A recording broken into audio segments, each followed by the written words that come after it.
नाही जायचंच नाही तर त्यांना म्हणा गाड्या जेड लावून द्यायचा. तेव्हा ना किती झालं सांग. नगरसूल शिवारात पावसाची जोरदार बॅटिंग. नाही येऊन उभ्या पिकांमध्ये शिरले पाणी. बांधवत माणसं पान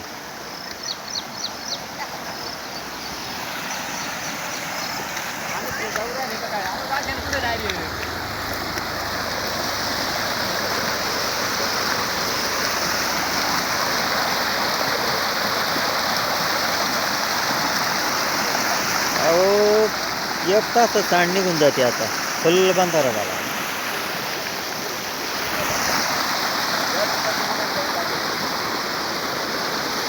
पाणी बारे वाजतील ती बांधारा.